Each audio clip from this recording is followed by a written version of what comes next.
Go for the beers. Go for the cheers. Go for the hit and the hits. Go for the scene. Go for the screens. Go for the gallery. Go for the win. Go to Ocean.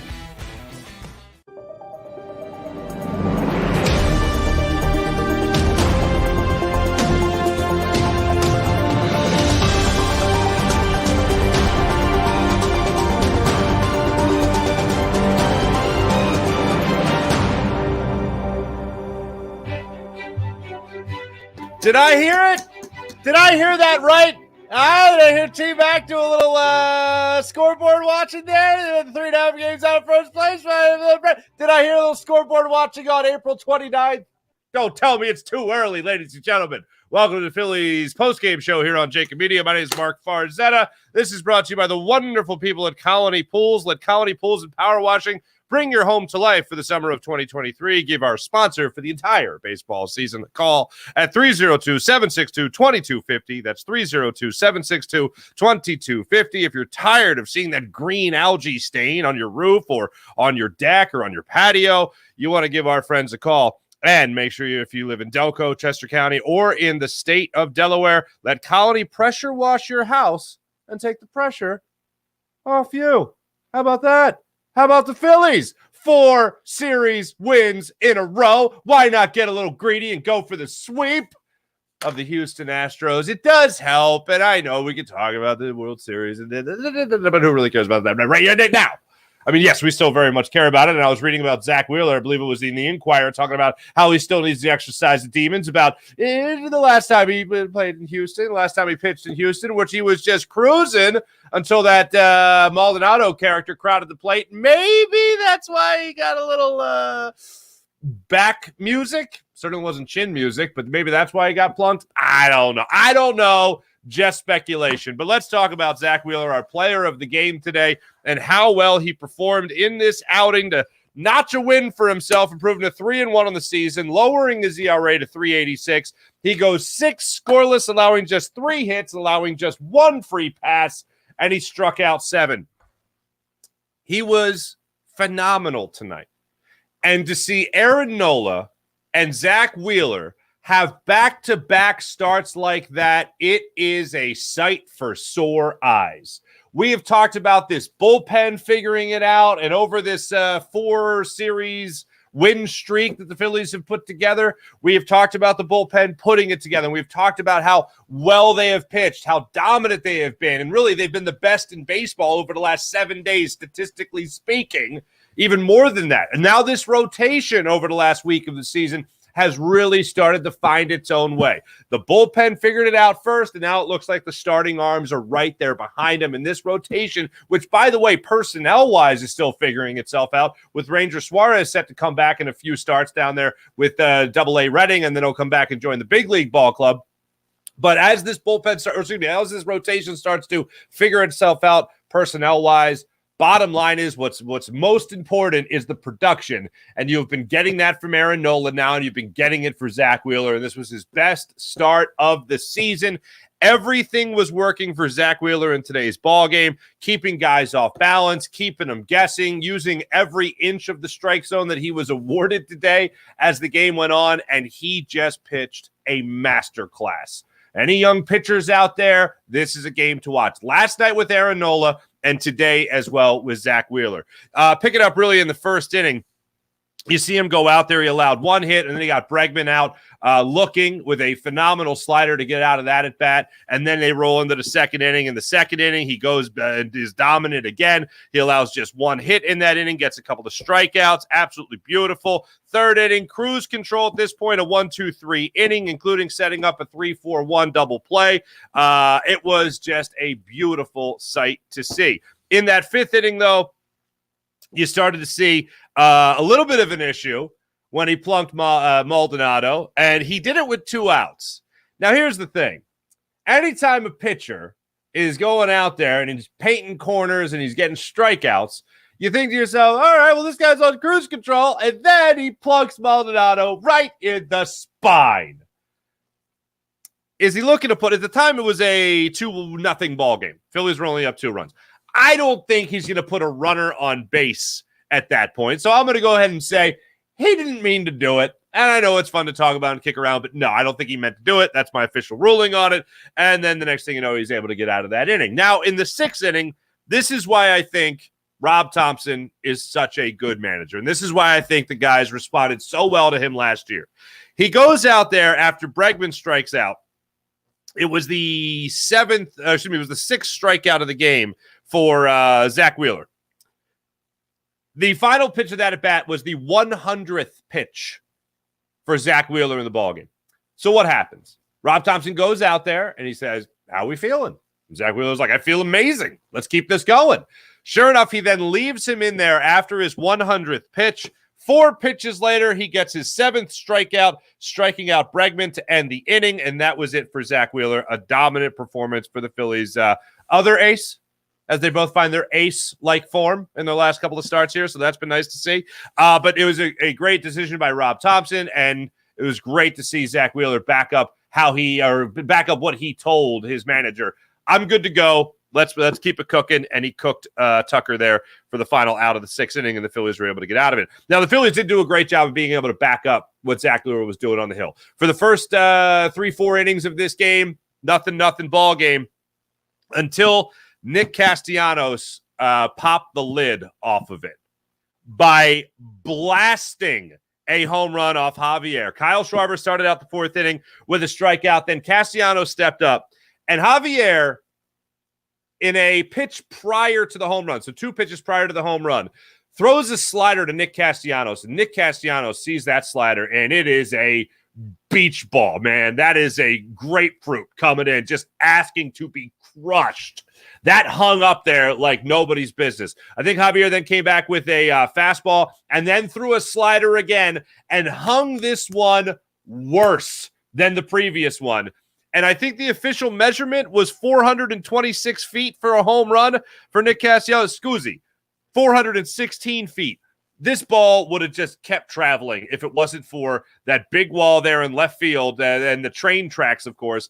Nick Castellanos turns on this hanging slider and belts it officially 416 feet to left field, just at the train tracks. It caroms off and bounces back for the home run, and the Phillies are all of a sudden up 1-0 in the ballgame in that 4th inning.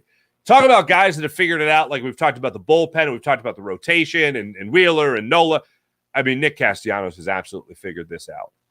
To see the power come after you've seen the doubles and the hits and the average being there and getting on base and the glove in right field, how well he's played defensively speaking, he's been fantastic. To see the power numbers really start to come quickly with Nick Castellanos is fantastic. 4th home run of the season, just demolished that baseball to left field. And he sat on it. He waited. He saw it leave Javier's hand. He looked at it, had a spot of tea, picked his bat back up, and whoosh, over to left field wall for that home run. It was a thing of beauty. And guess what? As far as the Phillies offense went, there was plenty more.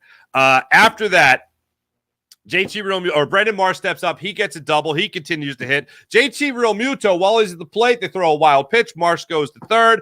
And this is incredible. I still can't believe that Dusty Wathan sent him, but he sent him. Tucker's in right field for the Astros. JT Realmuto hits a pop fly to very shallow right field. So shallow, in fact, I think the second baseman was going to make a play on this. Marsh is tagging on third base. And I'm thinking, I think McCarthy said during the broadcast that, Marsh is tagging. And I'm like, he's going to draw the throw. Good for him. He's going to draw the throw. Hopefully it's an errant throw, and he scores. Marsh tags up very shallow right field. If you didn't see the play, I think Tucker was even taken off guard by it because he played the ball to the kids at home not very well. He fielded the ball from directly under it, didn't back up, and then try to get the running start. Crow hop, as my man Joe pointed out on Twitter to me, formerly ruined today. What's up, brother? Doesn't field the ball properly, and I think he looks down and went, oh, damn, he's going. Oh, damn, he's going to score. Lets it rip. Marsh just beats it out. Phillies score their 2nd run of the ball game. I was shocked that Dusty Wathan actually sent him. Maybe Wathan saw the way he was lined up, knew he had a guy with speed. And look, knowing that Marsh is going to tag up isn't that surprising because Marsh has great speed. But Dusty Wathan watching that play seeing how Tucker was lined up under that baseball, there's no way he was going to get enough mustard on that throw. And sure enough, not only did he not get enough mustard on it, but the way he was lined up, he catches it, looks, and then throws. It wasn't like, I know the guy's going, transfer, throw. It was, oh, damn, I better hurry this up. Still, they get the run home. Phillies go up 2-0 in that fourth inning. In that fourth inning, you then get Alvarez he gets the double, but then after the leadoff double, 1, 2, 3 goes the order of the Astros in that fourth inning. So there's no bounce back. There's no retaliation with the offense there for the Astros. You roll into the fifth inning, still up 2-0. And then in the sixth inning, JT Realmuto steps to the plate, and with one out already, Marsh went down looking, earlier in that inning. JT Realmuto steps up after a 9-pitch at bat, wins the battle, and deposits a double into the outfield. Next man up, Alec Boehm. He pops out to the second baseman, but Cody Clemens, with his daddy sitting there in the stands, his daddy who has done some nice things in Houston. They got a statue of him outside the ballpark. Cody Clemens steps to the plate and cranks a home run to right field. Demolished. That baseball's dead. That baseball died a horrible death. And it was not only in front of his daddy, but they also showed that Reggie Jackson was at the ballpark tonight. Story on him a little bit later. But Cody Clemens deposited that ball in the right field bleachers. A 3-1 pitch, by the way. So he was sitting fastball, got the fastball, and just killed that baseball. So the next thing you know, now the Phillies are up 4-0. You still have that bottom of the sixth inning there on the table that you see what we talked about earlier there with Zack Wheeler with what he was able to do. And then the Phillies decided in the eighth inning they're going to tack on some more runs. After, by the way, Sir Anthony Dominguez, who has been dominant for the Phillies, we've talked about him. We've talked about how well Craig Kimbrell has pitched for this Phillies team. Obviously, Jose Alvarado. I wouldn't be shocked to see him get an appearance tomorrow if the Phillies have a bit of a tight game. Could be good for him to exercise some demons as well, kind of like Zack Wheeler, especially with Alvarado giving up the big home run to Alvarez in last year's World Series. But we may see him tomorrow, close game or not. But it was an interesting thing in this bottom of the seventh inning because Sir Anthony Dominguez comes in there, and Abreu immediately gets that bloop single down the right field line. So the runner's on. And Sir Anthony Dominguez was up in that count 0-2. You had Abreu fight back a little bit, gets that bloop single down the right field line. So now you got the leadoff man on. Well, no problem for Sir Anthony because Jokes ends up getting the force out, so they get the lead runner in that situation. Abreu's out at second. Then he strikes out Myers. Maldonado gets hit by a pitch again, just barely, just nipped. And then Dubon ends up striking out, chasing a 99-mile-per-hour slider up in the zone. Sinker from Sir Anthony Dominguez, and he gets out of that trouble. Then in the eighth inning, Phillies continue to tack on some more runs. Brandon Marsh gets up there with one out, works a walk. Then a second out of the inning happens when JT Realmuto strikes out. Alec Boehm says no problem. He goes with the RBI double to right field. Phillies are able to score another run. It's 5-0. Jake Cave steps up. He says, you know what, how about a third hit in the ball game? And that's what he does with an RBI single for himself there. And they go up 6-0. That was all she wrote for the Phillies offense. Stott ended the inning with a fly out to left field. And then they get the one measly run in the bottom half of the eighth inning. Pena gets the home run. Just a second pitch there by Vasquez, and he deposits it in the left field, and then they shut it down after that. So a great win by the Phils, and here's where we're at, all right? Phillies have won 4 straight series now. They've won 10 of their last 13 ball games. The last time the Phillies lost a series was that dreaded Miami Marlins series before they went on the road trip there, 4 games, which they split in Cincinnati, and then they won 2 of 3 against the White Sox, including that doubleheader. So since dropping the first 2 series of this season, and tomorrow marks exactly 1 month that the Phillies season began, baseball season began, they have lost just 1 series since the first 2 series of the season. Following that, they lost to the Rangers, swept by the Rangers. They lost 2 of 3 to the Yankees. And since then, the Phillies have been a pretty dominant baseball team. So that is great. And now they move to, for the Phillies' sake, now they move to 2 games over 500. So how about that? That feels nice to say and have it be true in the very early go. Why, look, you're about to put 1 month in the books. Tomorrow's the 1 month anniversary of opening day. Okay. You're about to put 1 month in the books to be over 500, to see this baseball team hitting the way they're hitting with some impression of consistency. All right. Not as consistent as we'd like, but some. And to see these arms figuring it out, both in the starting rotation and both in the bullpen, that is a sight for sore eyes, considering how this season started. And I don't think it's any coincidence that once the Phillies stopped shooting themselves in the foot by making mistakes, that you started to see them win. No better example than the base running. The base running has been a billion times better. And when Dusty Wathan set Marsh in that ball game with the shallow pop fly to right field, I thought, here we go again, base running blunder. And sure enough, nope. They end up reading the play perfectly. So this Phillies team, by not making dumb plays, have done exactly what we all thought they'd do.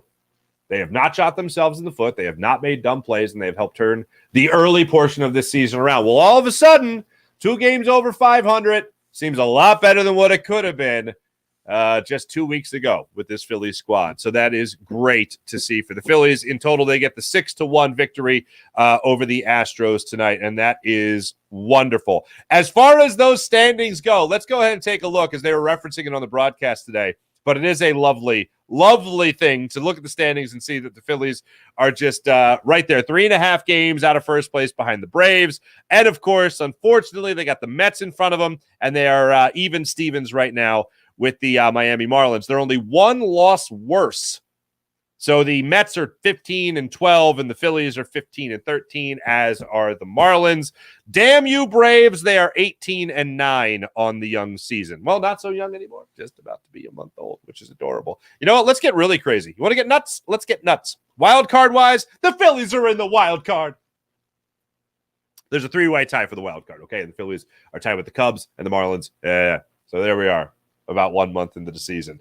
It has been really impressive to see the way the Phillies have turned things around. It has been fantastic to see it. Some bad news, unfortunately. Pache, who hurt his knee last night, unsure of when he'll be able to rejoin the ball club. And as I went on a little bit of a tangent last night, seeing him leave the game after he got another hit for this Phillies lineup, seeing him finally figure it out at the big league level has been really great. And I think it's another huge thing to put on the resume of Kevin Long, for somebody he's been able to reach and somebody who's been able to help turn things around for himself.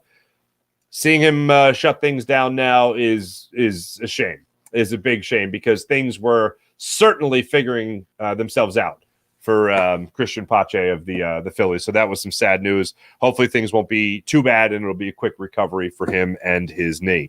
As far as the rest of this ball club, there were opportunities in this game, probably no better example than what you saw in that 4th inning, when you go up 2-0 and you feel good. You got some run support there for your starting pitcher. You got some run support right out of the gate there in the 4th inning from Castellanos and from Brandon Marsh scoring on the sac fly, being aggressive, if you will. You got some help there for your starting pitcher. But things could have blown up in the bottom half of that inning, bottom half of that 4th inning, when you allow a leadoff double. The fact that in that inning you saw, again, a dominant performance from a guy that we saw dominate through the vast majority of last season in Zack Wheeler. The fact that you saw him go out there and calm the storm and settle things down the way he did in that 4th inning, that's the stuff that aces are made of. And when you see the calm demeanor that he had in the bottom part of that 4th inning, you saw the guy that you saw for the vast majority of last season. So after that double, he gets Bregman on 4 pitches to ground out to the shortstop. Tucker, no patience whatsoever, hits a ball on the screws. It's a curveball. Hits it on the screws, but he ends up lining out to left field, I think it was. To Bryson Stott. And then Abreu goes up there, puts up a little bit of a battle, a 9-pitch at bat, and he ends up capping that off by popping out to Trey Turner at shortstop.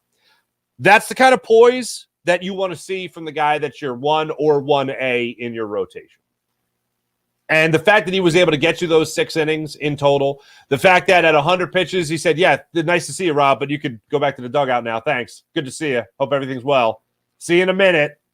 Give me 4 more pitches, and that's when they got Tucker on in that 6th inning. That's what you want to rely on. I've talked about guys in the bullpen like Ortiz who'll take the ball whenever. The equivalent for that for a starting pitcher is the guy that just wants to keep going, wants to get that one more out, wants to help the ball club, wants to see the ball into the mitt, all right? And that's what he did, wants to go to the finish line, and that's what you saw with Zack Wheeler tonight.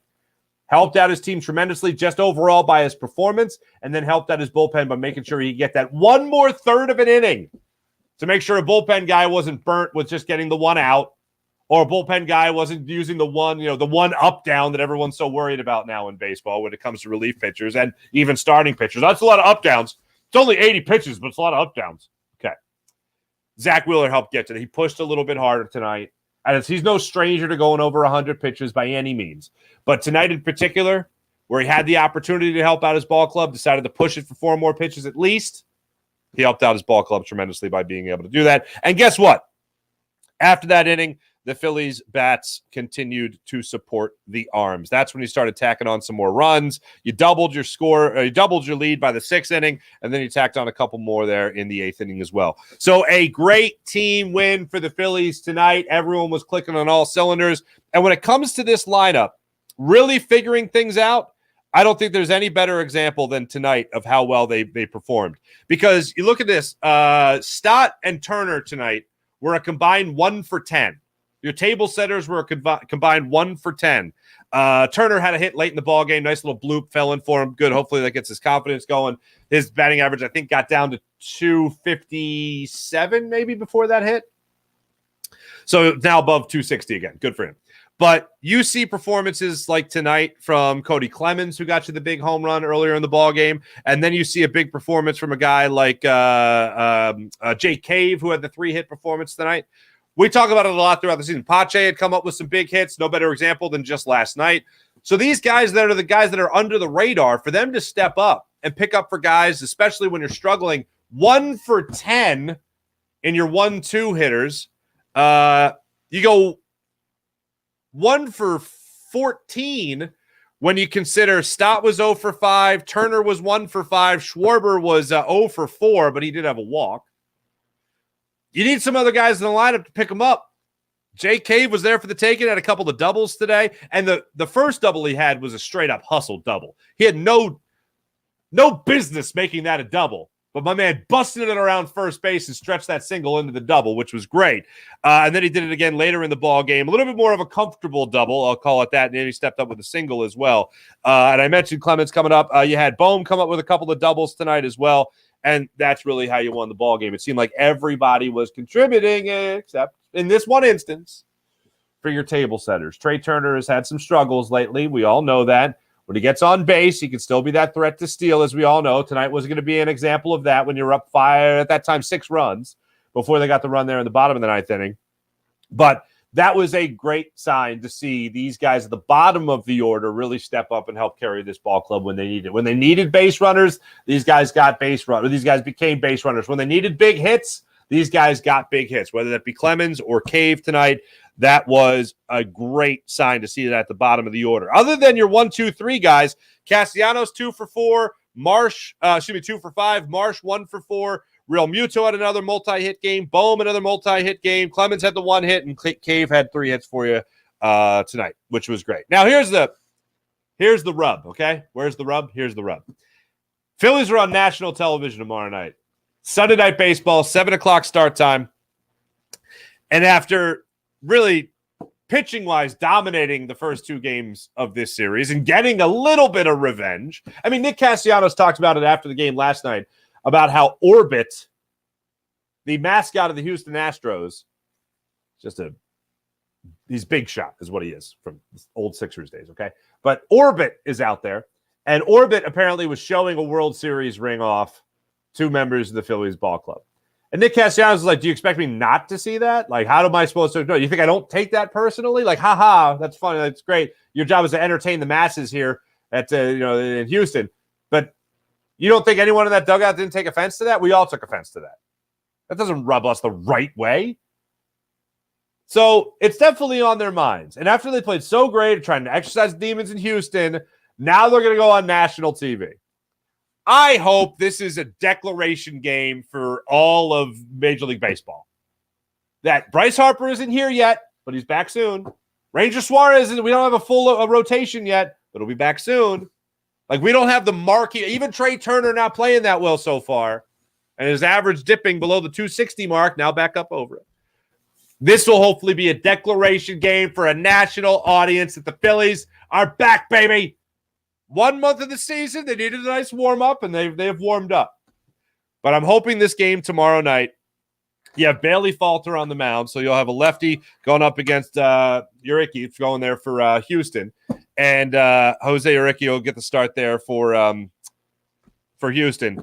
That's who you're going up against tonight. He's got a 5.64 ERA tomorrow night, 5.64 ERA.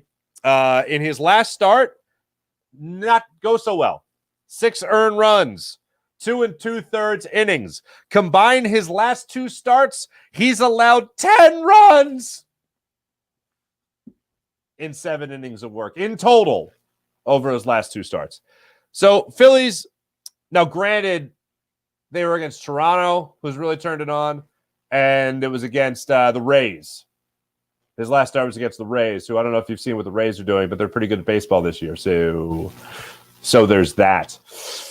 But that's who the Phillies are going up against tomorrow, so hopefully they continue his struggles. And Bailey Falter, as for a guy who has been one of the most dependable pitchers the Phillies have had in their rotation over the last year plus, really. What you'll look to see from Bailey Falter in that particular start for tomorrow night, again, 7 o'clock start time on ESPN, is the guy that continues to get quality starts for you. 5 innings, 6 innings, 7 innings maybe, allowing no more than 3 runs. That's what you want to see from Bailey Falter. If you're getting that consistently still from Bailey Falter, then you're getting some good outings for a guy that will most likely be your 5th man in the rotation when Ranger Suarez comes back, as he has been for the most part of this season. So we'll keep our fingers crossed that that's the direction the Phillies end up going. Again, 7 o'clock start time tomorrow night as the Phillies go for the season sweep.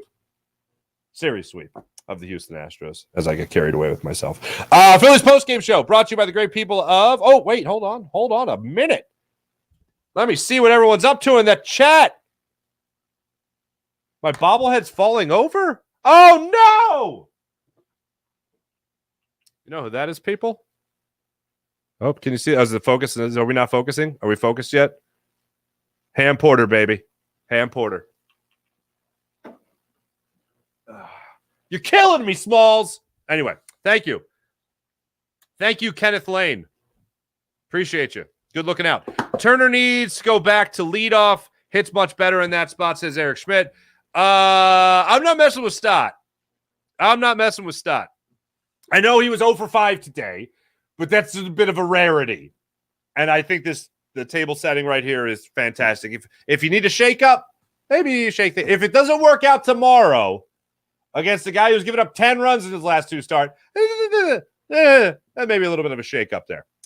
Oh, why is the bobblehead falling over? Because I got to move my set.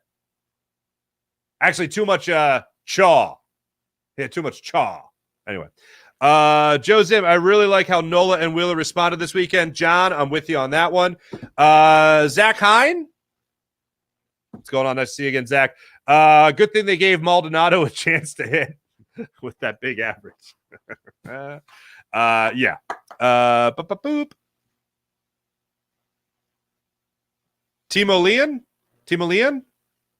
Am I saying that right? Nice look at Dish. Little Farzy post Phillies game. Hey, what's happening? Farzy, what an effing weekend. Go Sixers. Oh, what a weekend. Eagles. Oh, baby. The only bad news is that Joel Embiid character. Wait. Kevin Thompson 5 months late. All right. Yes, very true. No lies detected. I would like to see Turner attend top of the lineup. All right. Craig Batty. What's up, Craig Batty? I see you got a hat with that John on it. Did you know that's a word we use in our community? Yeah, this was a gift. This, as we can now go to set design on the show. This was a gift from the, I think, who gave this to me? The Iron Pigs? It doesn't say. I think it was the Iron Pigs. I think the I can't remember if it was the Iron Pigs or the Reading Fighting Phils that did it. But they did a John promotion. They did a John promotion where they actually had John on their jerseys. Craig Batty, yeah, man. I'll answer all questions. Come on now. I ain't bashful. Thanks everybody in the chat. You guys are great as per usual. How about that Fighting Phils? Once again, 4th straight series win for them. They have won 10 of 13. All is right with the world. And then what do they got after this? They got to go to the Dodgers and face the Dodgers. That'll be fun, right? That'll be boatloads of fun, I'm sure. Trey Turner, a return to Dodger Town. Thanks for watching, everybody. You guys are great as per usual. Alex Smith produced the program, did a wonderful job. Yes, how about them Eagles? Absolutely. Did a wonderful job as per usual. We will be back with you guys after the nationally televised Phillies Astros series ender tomorrow night right here on the JAKIB Media YouTube channel. And let me tell you about our friends once again at Colony Pools and Power Washing. Win and save this baseball season with our friends from Colony Pools and Power Washing. Let the experts get rid of that ugly green algae and mold off your roof, off your siding, and off your deck. Service Delaware, Delco, and Chester counties. Call them now at 302-762-2250. That's 302-762-2250. Thanks for watching, everybody. Alex Schmidt produced the program, did a wonderful job. My name is Marc Farzetta. Make sure you guys follow us after every single for these games. See you guys soon. Tomorrow even. Bye.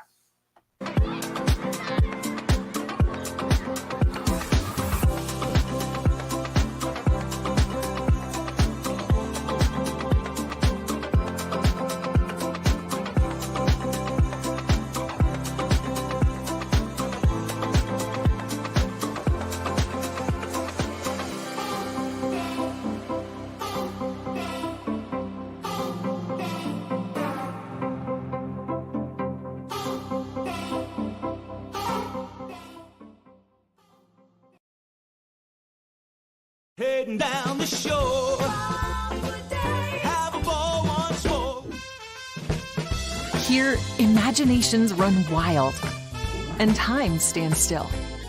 Because here, you can find the best of the Jersey Shore, all on one 5-mile island.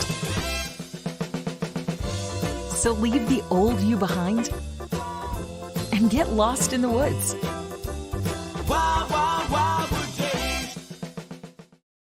Imagine for a moment that you went to work today and when you came home, you were catastrophically injured. Your life and your family's life. That's what happened to union construction worker Mike Little. I was scared of what the end was going to be, but to be 100% honest with you, I knew I was going to be all right just by talking with Brian. In my heart, I just knew everything was going to be all right. Call the firm and find out why they say, "We got this." Call 215-458-2222.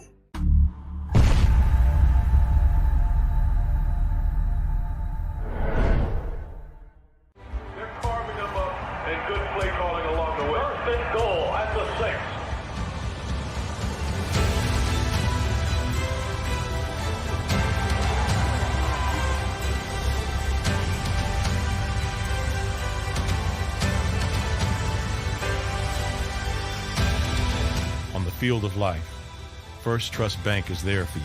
Champions on 3. 1, 2, 3. Because Philadelphia dreams deserve a Philadelphia bank. Go to get your game on. Go for the beers. Go for the cheers. Go for the hit and the hits. Go for the stakes and the stakes. Go to get your parlay on. Go to get your party on. Go for the scene. Go for the screens. Go for the gallery. Go for the win. Go to Ocean. Visit theoceanac.com to plan your visit.